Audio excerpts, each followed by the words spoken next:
Today we'll be talking about how to increase shoulder mobility for your back lever.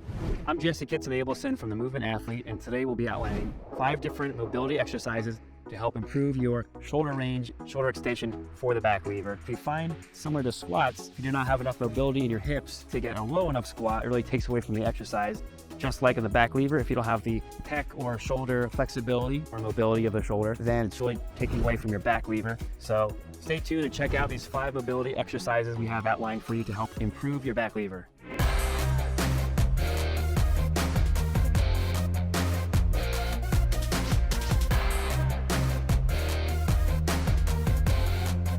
The 5 mobility exercises that we have outlined for you closely parallel what's needed for the dips, because in the dips, the arm is going behind the body, similarly to the back lever. It's just that one arm is straight and the other arm is bent. So these will be very similar. Really, they go hand in hand. So we've got the soft tissue work to work on the pecs and the anterior delts. We've got an active shoulder extension range we'll look at, the 90-90 stretch for the pecs and shoulder, the shoulder extension stretch, and the crab sliders. So we'll take a look at the first set of exercises, and this is for soft tissue work. And we'll be using a lacrosse ball in this particular situation. So we're going to be working on shoulder and pec desensitization. And we're going to be integrating good breathing to signal to the brain that this is a normal movement. It increases blood flow. And one of the methods we'll be doing here will be with a lacrosse ball digging into the pecs. And Jeremy is doing this at a pole, but this can also be done at a wall as long as your head is not in the way. It can also be done on the floor. And one of the methods here is doing a 4-second inhalation while it's pressing into the pec. And then he's going to do a 4-second contraction where he's contracting his muscles and tensing them.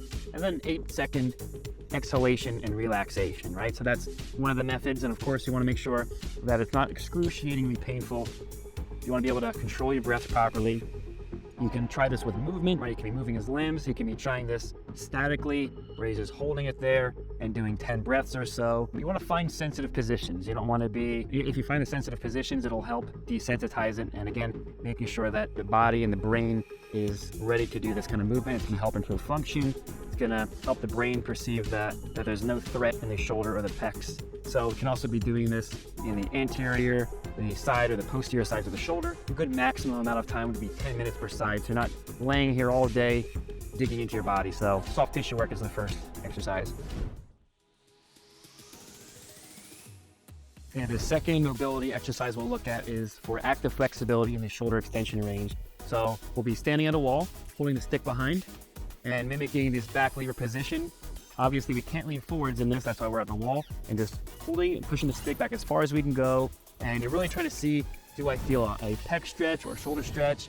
And that'll outline, oh, maybe I need to stretch the shoulders a little bit more, or mobilize them with a lacrosse ball, or maybe it's the pec. So this is a screening tool as well as a strengthening tool. So we can do reps where we're slowly lifting as far away as we can, rolling back towards the hips again, and just repeating these repetitions and holding on the final one. So this is a great tool for the active flexibility, and this is contrasting passive flexibility, where you're really using gravity or the floor to help push you into a range. For this active one, it's really up to you and your muscles to move the stick away from you rather than relying on an outside force.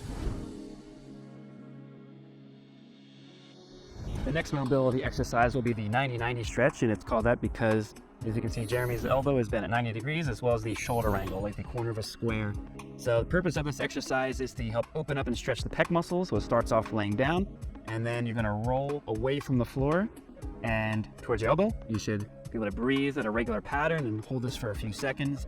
And you should feel the stretch in the shoulders and in the pecs, but definitely no pain in the shoulders. That's not a good thing. And the secondary piece to the 90-90 stretch will be to flip the arm the other way. So the palm is face up and it's 90 degrees facing downwards towards his feet. And I'll repeat the same kind of movement. He's going to roll towards his arm and away from the floor. And this is going to stretch the internal rotators of the shoulder. And it's really easy to go too far into this one. So it kind of just pops up out of nowhere. So definitely go at a slow pace into it. Pay attention to your breathing. You don't want your brain and body to perceive this as a threat. So this is the 90-90 stretch with internal rotation. The shoulder extension stretch that we'll go over is for shoulder and pec flexibility, because you need a certain level of flexibility to do the back lever, and this is in regard to shaping the body well before actually doing it. So being able to do about a 90-degree shoulder stretch. So 90-degree meaning we would draw a line from here to there. And blank here is shoulder width. That tends to be about what you'll be on the rings, maybe a little closer. Being able to hold this position for 30 seconds, shoulder width, 90 degrees is what you're shooting for. So what does this exercise do for you? Well, essentially it is a screening tool to see if you're able to get in the right position for the back lever. So if you're unable to go into this 90-degree shoulder stretch position, you'll need to spend more time on it and open this range up. We have other videos on shoulder mobility you can check out, but this is a screening to make sure you can get in the right position, because if you look at the back lever, the arms will be behind you and you have to have a certain level of flexibility to do a back lever in the first place. So right now we have an elevated platform, so we can go into this right from the standing position. So Blake will show how you can just circle around the arms behind you and slowly start to get into more of a stretch position. So the more he bends his legs, the more of a stretch he's feeling in this German hang, or skin the cat as we call it. So again, you can see how much there's a shoulder stretch happening here, similar to how we were sitting down on the floor. And you should be able to engage the shoulders a little bit, the scapula squeeze together in the back. You should be able to breathe in this position, okay? So this is the introductory simpler way to get into the skin the cat. We'll show you one more of what the full extension version looks like. The alternate way is circling in from this tuck position. Just give you a little bit of still. And now we're at full extension, heads forwards, the hips are mostly open, and hanging. We want you to be able to hold one of these positions for 15 seconds, be able to breathe here. If you're maxing out and it's difficult, back the intensity a little bit. But this is an important position to have because this is often the end point of a back lever. So when you're in the back lever and you're to exhaustion and you need to come down, it'll often lower into the skin the cat. If you're not familiar with it, you might fall into it too fast, hurt the shoulders. Again, this is the natural end point for most back levers. You need to be able to get your legs under you to land back on your feet. Starting with a higher up position with a platform, great way to do this. But this is the 15-second skin the cat or German hang.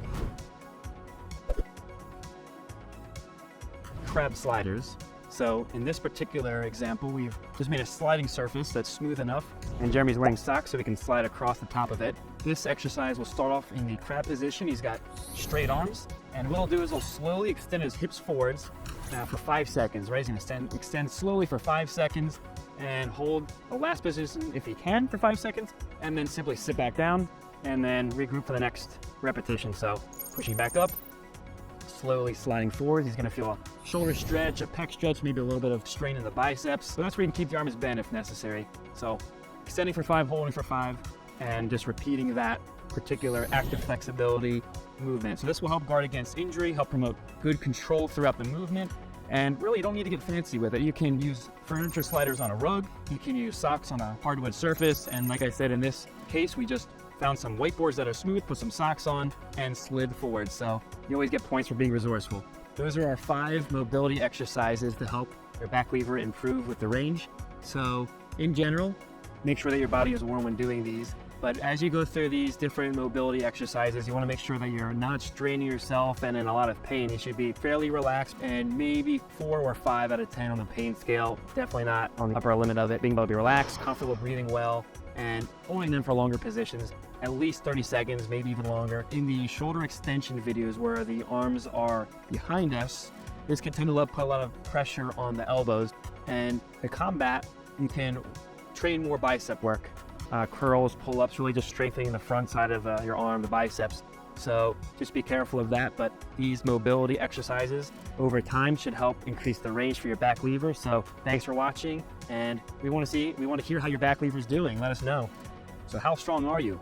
Calisthenics is the ultimate bodyweight training because it's fun, challenging, and rewarding. But it's also difficult to know where to start in the whole process. So that's why we created a free calisthenics fitness assessment. And what this will do is it'll help you find out exactly where you are in your pathway of calisthenics mastery. It'll help create personalized workouts for you. It'll help you achieve your goals faster. So we want everyone to have access to this regardless of their budget and location. So as long as you have internet, you'll be able to take control of your fitness program. So click below for the free assessment tool.